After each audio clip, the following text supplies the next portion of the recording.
Hello, आप सबका स्वागत है एक और ब्लॉग शूट की वीडियो में। और आज हम करने वाले हैं क्या करने वाले हैं, अपने सार्क को V1 से लेकर V3 तक सारे करेंगे आज। तुम लोगों में से जो भी भाई लोग मेरे को रेगुलरली फॉलो करते हैं उनको तो पता ही है कि मेरे पास साइबॉर्ग है और अभी मैंने सार्क का V3 किया था, उसके बाद साइबॉर्ग का भी V3 कर दिया। ये वीडियो मैं 5-6 दिन पहले ही डालने वाला था बट थोड़ी सी गड़बड़ी आ गई तो थोड़ा मैनेज कर लेना।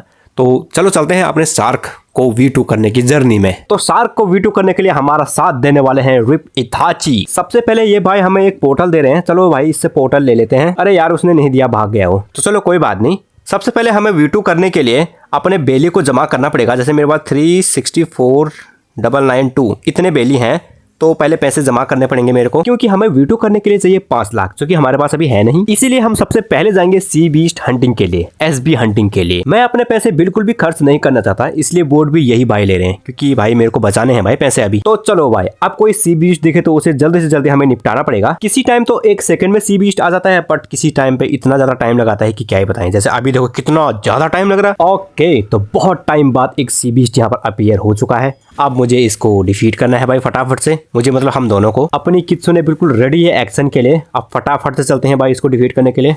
सबसे पहला ये सी अटैक ले लें।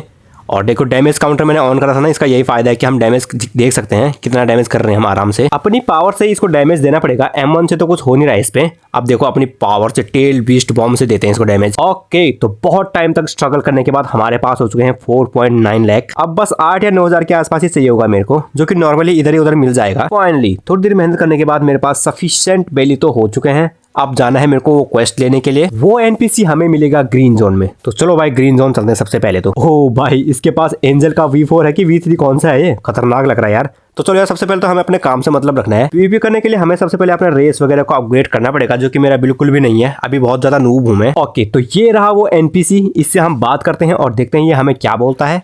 हाँ भाई ठीक है। अच्छा, 3 डिफरेंट फ्लावर्स। चलो भाई, अब 3 फ्लावर्स ढूंढते हैं। सबसे पहले हम लाल फ्लावर ढूंढेंगे, जो कि हमें इधर ही कहीं मिलना चाहिए।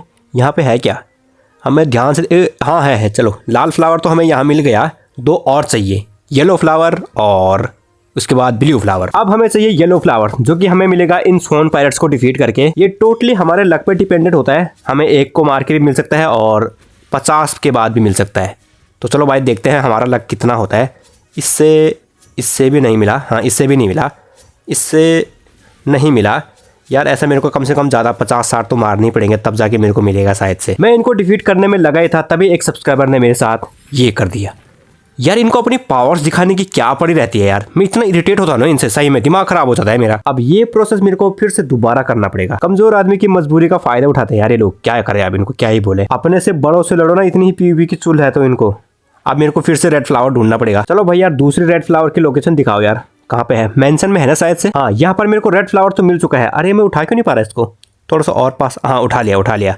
चलो भाई, अब दोबारा से येलो फ्लावर की तलाश में चलते हैं। तलाश में क्या हो, सोन पायरेट को डिफीट करना है बस फटाफट से। और यहाँ पर देखो इसको डिफीट करने के, अरे भाई साहब मिल गए। मेरे को येलो फ्लावर भी मिल चुका है यहाँ पे। अब हमें चाहिए ब्लू फ्लावर, जो कि सिर्फ रात को ही स्पॉन होता है और वो होता है ग्रेवयार्ड आइलैंड पे। तो चलो ग्रेवयार्ड आइलैंड पे चलते हैं और वहीं पे रात होने का वेट करते हैं। यहाँ पर हमें एक ग्रेवयार्ड के ऊपर ब्लू फ्लावर मिल जाएगा। तो चलो भाई, रात भी धीरे धीरे होने को आई है। अब इन ग्रेवयार्ड के ऊपर देखते हैं कि हमें मिलता है कि नहीं। ओके, तो फाइनली यहाँ पर देखो ब्लू फ्लावर भी स्पॉन हो गया है और मैंने तीनों के तीनों फ्लावर को उठा लिया।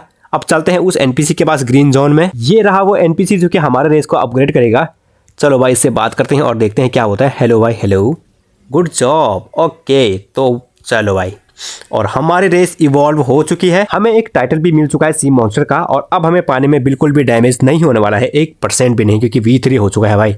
तो चलो टेस्ट करते हैं भाई पानी में। ओके भाई साहब, थोड़ा सा भी डैमेज नहीं हो रहा पानी में। अब देखो तुम सी हंटिंग कैसे होती है। सी बीस्ट हंटिंग में ऐसे करूंगा ना। और भाई स्पीड देखो तुम पानी में, भाई साहब गजब। हाँ जी, अपनी रेस तो V2 हो चुकी है। अब बारी है उसको V3 करने की, जिसके लिए हमें चाहिए 2 मिलियन बेली, जो कि मैंने बहुत ही मुश्किल से 3rd सी में ग्राइंड कर करके जमा किए। और उसके बाद चलो चलते हैं आप V3 करने के लिए सार्क को। तुम देख ही सकते हो कि उस टाइम पे मेरे 1500 लेवल थे, अब मेरे 1700 लेवल है। मतलब कि मैंने बहुत ही ज़्यादा ग्राइंडिंग करी है 3rd सी में। और उसके बाद मैंने 2 मिलियन बेली को जमा किया है। और मेरे सुनने में आया कि हमें सार्क V3 करने के लिए एक सी बीस्ट को भी डिफीट करना पड़ता है और 2 मिलियन तो चाहिए ही चाहिए। मतलब बहुत ही ज्यादा टफ होने वाला है। हमें जाना है इस छोटे से टापू पे जहाँ पे ये डायमंड बॉस रहता है ना, इसके नीचे। थोड़ी देर ढूंढने के बाद हमें ये भाई साहब तो मिल चुके हैं। अब इससे वो क्वेस्ट लेते हैं सबसे पहले, देखते हैं क्या कहता है। चल भाई बात कर ले। Sir let's begin. जी हाँ। अच्छा ओह हाँ, हमें सी बीस्ट को डिफीट करना है और उसके बाद वापस से यहाँ पे आना है और 2 मिलियन भी देने हैं। बहुत कंगाल करके छोड़ेगा ये मेरे को। मेरे मल्टीपल सी बीस्ट हंटिंग फेल होते रहे, मतलब आधे घंटे तक मैं घूमता रहा, फेल होते रहा। कभी कोई यति आके फालतू में ही पीवीपी कर रहा था मेरे से, कभी कोई आके मेरे को मार दे रहा था। ऐसे करते करते बहुत ही ज्यादा टाइम लग गया मेरे को सी बीस्ट हंटिंग में। अब क्या बताऊं मैं, ये मेरे को मेरा मिशन ठीक से नहीं करने दे रहे हैं, क्या ही करूं मैं अब यार। ऐसा तो सी बीस्ट हंटिंग कभी होने ही नहीं वाली मेरे से। मैं दूसरे सर्वर में जा रहा हूँ। फाइनली बहुत टाइम तक ग्राइंड करने के बाद इताची के साथ हमने ये सी बीस्ट हंटिंग को पूरा किया। मेरे को रिवॉर्ड तो मिल गया बट मैं डिफीट हो चुका था, तो मैं कंफ्यूज में था कि क्या मेरा वो मिशन पूरा हुआ या नहीं हुआ। तो हम एक बार देखने ही चले गए। चलते हैं फटाफट से। इधर ही था उसका घर। कहाँ पे था? यहाँ से अंदर। हाँ और हाँ भाई एनपीसी भाई बता भाई क्या है? सर हाँ जी बताइए। ओ हो चुका है। पे करते हैं इसको फटाफट से और लेते हैं अपना V3। Your race has evolved.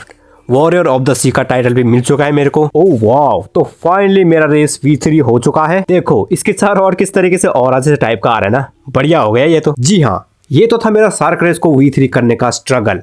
But मेरे को उसके बाद मिला साइबॉर्ग रेस। क्या हुआ कि मेरे को फीस्ट ऑफ डार्कनेस ना एक पता नहीं चेस्ट में मिला ग्रेवयार्ड आइलैंड के ऊपर। मैं किसी के रेस को V2 करने जा रखा था और मेरे को ऑटोमेटिकली फीस्ट ऑफ डार्कनेस मिल गया।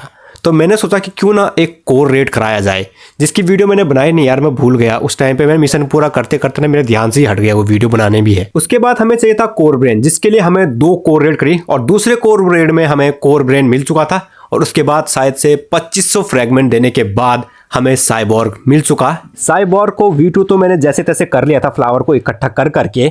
और मैंने सुना है V3 इजीली हो जाता है। मेरे पास 2 मिलियन बेली तो पड़े हुए हैं। मैंने थोड़ी बहुत ग्राइंडिंग और करी, सी बीस्ट हंटिंग भी करी थोड़ी बहुत। हमें बस उस एनपीसी को एक फ्रूट देना है और 2 मिलियन बेली देनी है। उसके बाद वो हमारे रेस को V3 में अपग्रेड कर देगा, मतलब इवॉल्व कर देगा। चलो भाई चलते हैं उसी पीले वाले भाई साहब के पास, क्योंकि वही भाई साहब हैं जो हमारे रेस को अपग्रेड कर सकते हैं और किसी में दम है भी नहीं। हाँ यहाँ से अंदर चलते हैं। हाँ जी, तो सबसे पहले तो मैं फ्रूट निकालूंगा आइटम से। कौन सा फ्रूट दूँ यार इसको? मेरे पास टाइगर भी है, ईगल देते हैं इसको। चलो ईगल एक्विप कर लेते हैं यहाँ पर। चलो भाई अब इस भाई साहब के पास चलते हैं यहाँ से। देखो कह रहा है कि अपनी इन्वेंट्री में एक फ्रूट रखो और उसके बाद मेरे से दोबारा बात करो। चलो मैंने अपनी इन्वेंट्री में एक फ्रूट रखा हुआ है और अब इससे दोबारा बात करने जाते हैं। ओके, तो फाइनली मेरी साइबॉर्ग रेस भी V3 हो चुकी है। मेरी सार्क रेस भी V3 है, साइबॉर्ग रेस भी V3 है और हमें वॉर मशीन का टाइटल भी मिल चुका है। बॉय साहब इसकी आंखों में तो कितना खतरनाक सा लग रहा है ना।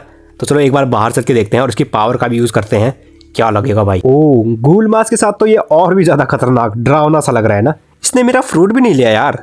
अब क्या करें, इसको स्टोर करना पड़ेगा, रेड में काम आता है कभी कभी। तो चलो भाई अब इसकी एबिलिटी भी देखी जाए एक बार। ओ माय गॉड, क्या है ये खतरनाक भाई। मतलब सार्क से तो कितना गुना बढ़िया है। बट इसमें एक डिसएडवांटेज ये है कि हम पानी में नहीं चल सकते ना अब, बट पीवीपी के लिए तो बेस्ट है ये। देखो इसके सामने आपने V3 का यूज किया तो देखो किस तरीके से डैमेज आ रहा है भाई, इनसेन डैमेज, और वो खत्म ही हो गया। मेरे बिना हिट करे 7000 का डैमेज गया उसको। गजब गजब भाई, ओपी। हाँ जी, तो ये थे मेरे अभी तक के सारे प्रोग्रेस और अब लॉन्ग वीडियो में कंटिन्यूसली डालने की ट्राई करूंगा। मतलब हर 2 या 3 दिन के अंतर्गत मैं लॉन्ग वीडियो डालना लगूंगा। अगर तुमको ये वीडियो पसंद आए तो इसे एक लाइक कर देना, चैनल पर नहीं हो तो सब्सक्राइब कर देना। मैं मिलता हूँ नेक्स्ट गेम प्ले की वीडियो में किसी नए टॉपिक के साथ।